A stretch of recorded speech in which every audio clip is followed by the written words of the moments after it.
Now let's address all the important ongoings in the national capital.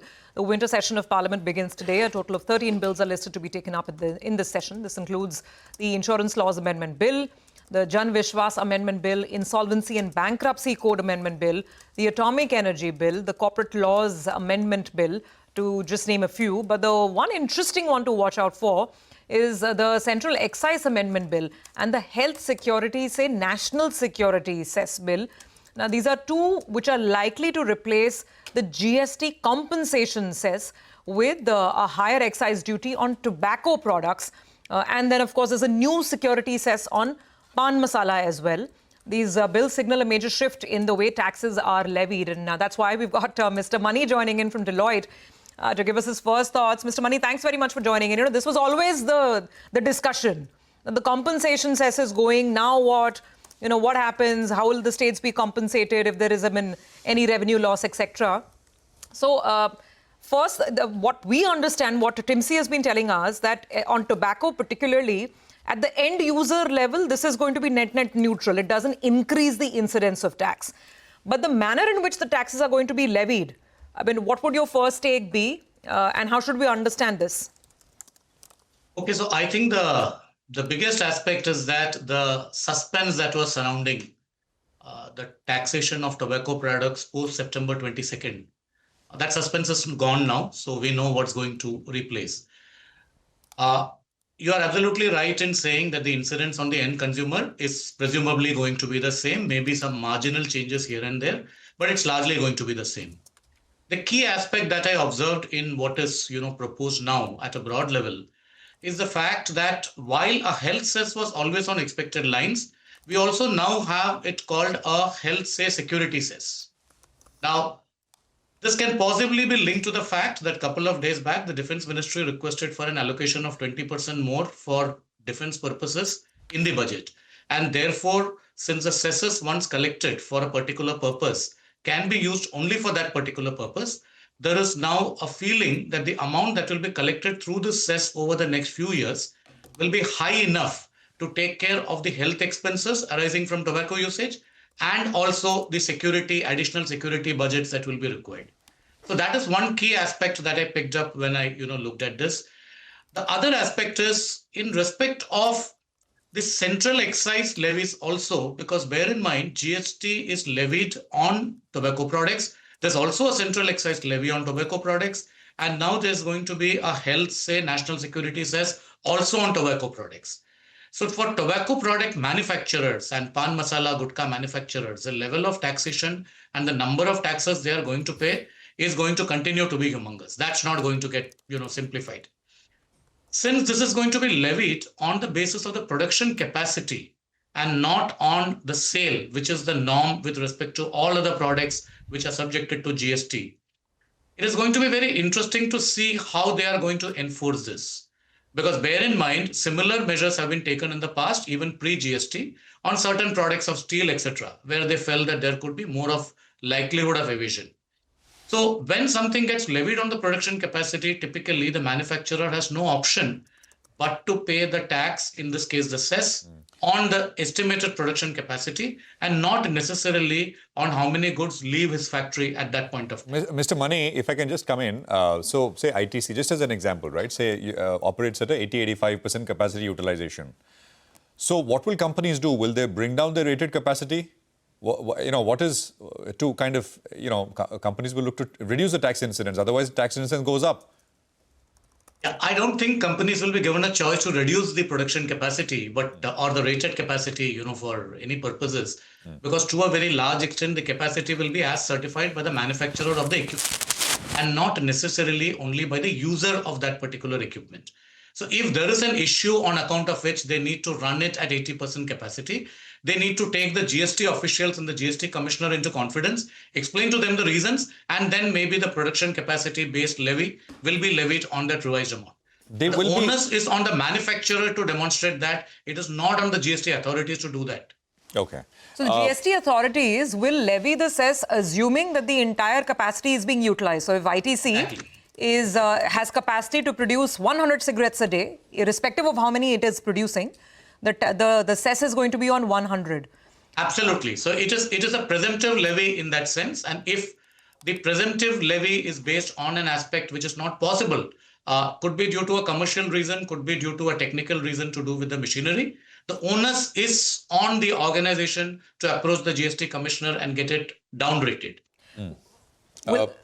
Got it. Sorry, Surbhi, I know you have one more question. Why don't we finish this? I want to talk about the other one, which is the tax collections. Go on, but. Yeah, so just a last point on this. So while for the end user, this is largely, the tax incidence neutral, for the sin goods manufacturers, does it complicate things in terms of, asking for any credits? I mean, it just sounds very complex, Mr. Money. So we're just trying to understand from the corporate perspective, does it open up a whole new Pandora's box? Okay, so whether these products can be called sin goods any longer or not, I don't know. But tobacco products and pan masala, and because the people who are consumers of these don't consider them to be sin goods in any case. And that's why there is a huge demand for them and there is a taxation on them. But to your point, in terms of does this complicate things? No, it doesn't complicate things any further, but it does not simplify things either.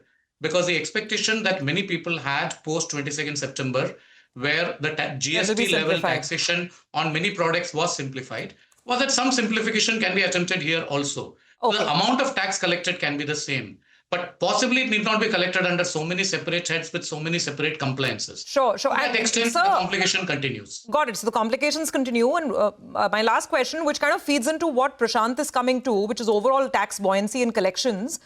This Cess, which is the health, say, national security Cess, this will be entirely in the centre's kitty. I mean, with the compensation Cess, the usage of that Cess was very clear, the distribution to states. What happens now? And that feeds into what, Prashant, maybe you want to take it further on overall tax collections. How much tax are you collecting and how are you going to share it with the states? Yeah.